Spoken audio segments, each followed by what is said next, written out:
You're watching Matador News.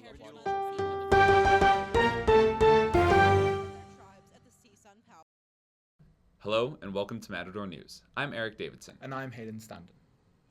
The Department of Justice is seeking the death penalty for the accused murderer of the United Healthcare CEO.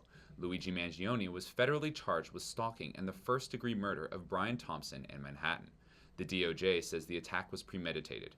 Mangione's lawyer pleads for due process after the request from the Attorney General. I'm very concerned about my client's right to a fair trial in this case. He's being prejudiced.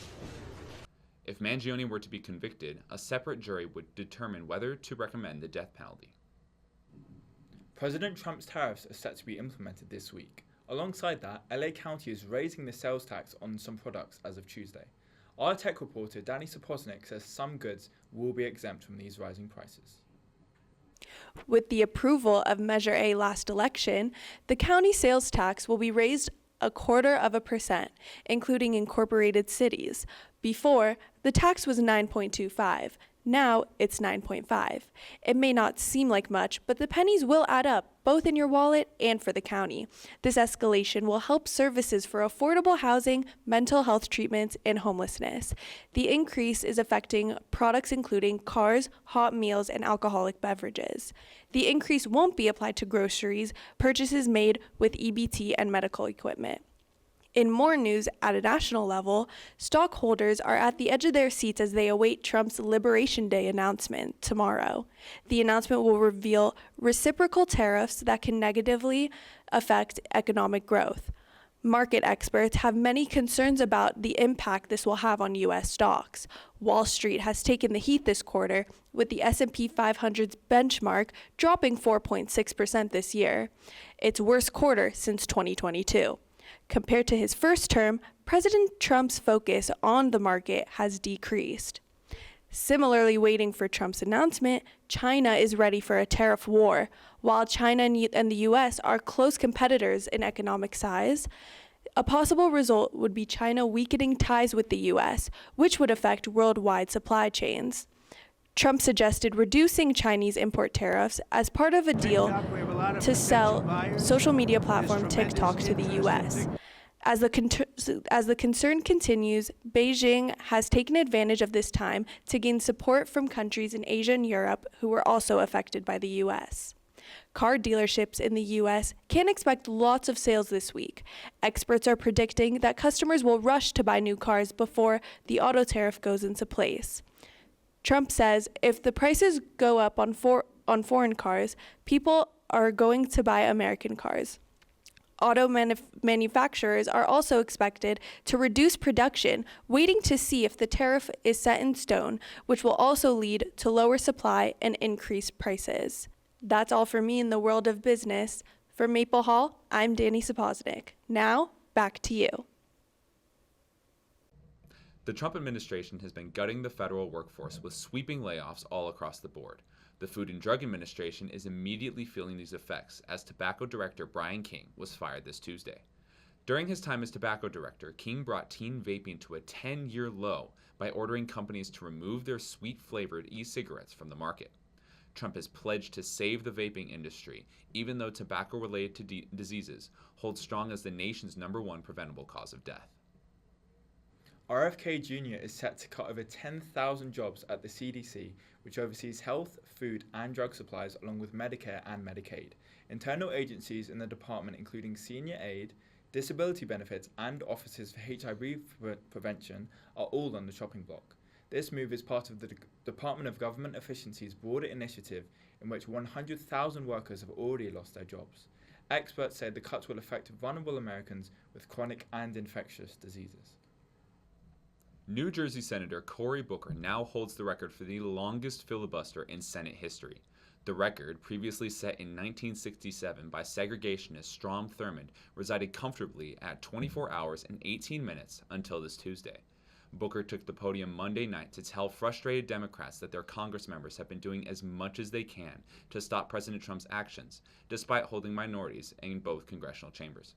As per congressional rules, Booker could not eat or leave the chamber to use the bathroom. 25 hours and 4 minutes after he started, Booker yielded the floor to tumultuous applause from his colleagues.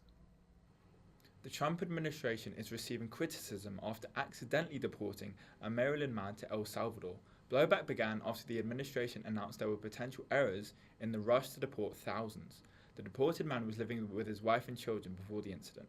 Justice Department lawyers have been at work trying to find a solution, but say there isn't much officials can do because he is now in custody of another country. The Myanmar-Thailand 7.7 magnitude earthquake death toll continues to rise as it crosses over 2,000 as of Monday. China and Russia have both sent millions of dollars in aid, while the U.S. has been absent after Trump paused foreign aid. China has promised material and health goods as days continue after the disaster. This can be a potential threat to the U.S. as Russia and China try to increase their global influence. The U.S. Embassy in Myanmar said they would provide $2 million in aid, and the U.S. Aid Emergency Response Team will be deploying to Myanmar to identify the people's most pressing needs that include shelter, food, medicine, and access to water. A man from Glendale and 3 others died while partaking in a military training exercise. Sergeant Edwin F. Franco is among those who passed away. The soldiers were in Lithuania operating a heavy vehicle that sank in a bog. One soldier is yet to be identified. Thank you, Dani. The executive order to shut down the Department of Education cut funding for grant programs across the country, including the Institute for Educational Sciences here at CSUN. That agency's funded several projects, from special education teacher training to interventions reducing fail rates across California. The College of Education calls the cuts a disservice to the community, saying this will hurt many CSUN programs. Protesters gathered at the CSUN University Student Union for Take Back the Night, an annual rally calling attention to sexual violence and showing support for survivors. The march is organised by the Women's Research and Resource Centre that says the rally formed from a collective roar and a refusal to accept a world where the victims hide to feel safe. For many, the event was a space to share stories and find mental support. Mental health support was available on sites and for attendees and offered in multiple languages. Famous DJ Deorro entertained students last weekend at CSUN's heavily anticipated Big Show. Our reporter Anthony De La O says Deorro brings a spicy Latin twist to the stage. Now, let's turn to the world of entertainment. Our entertainment reporter, Samantha Kline, will give us a look into the movie industry and highlight some exciting events happening on campus this week. Thank you, guys. LA residents are no strangers to ridiculous concert ticket prices. Ticketmaster has received backlash for unmonitored scalping and skyrocketing ticket prices, making concerts unaffordable for many. To help combat this, President Trump signed an executive order that targets ticket price gouging. The order expands the Better Online Ticket Sales Act from 2016, along with Biden's efforts to eliminate junk fees. Live Nation, Ticketmaster's parent company, says they support the reforms and plan to see caps on resale prices going forward. Speaking of ticket sales, Walt Disney's live-action Snow White remake was expected to top the box office, but review bombings have hindered its success. Controversy surrounding lead star Rachel Zegler's political social media post may be contributing to the low reviews.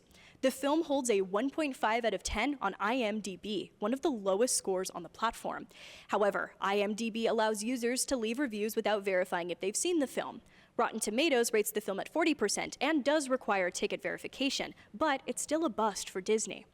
While we're on the topic of harmful effects on social media, Netflix's recent release Adolescence is sparking conversations about protecting children from harmful content online. The drama series follows a 13-year-old boy who is convicted of murder and explores how social media influenced his actions. British Prime Minister Keir Starmer met with the filmmakers behind the production to discuss the growing concern of children's access to smartphones. Starmer put plans in motion to stream the series for free to schools across the country, so the message can reach as many teens as possible. In local news, this week we have a ton of unique events taking place on campus.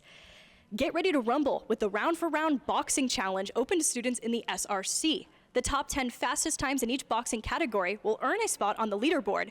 Category winners will take home a JBL Flip 5 speaker, and the overall winner will earn a pair of Beat Studio Pros.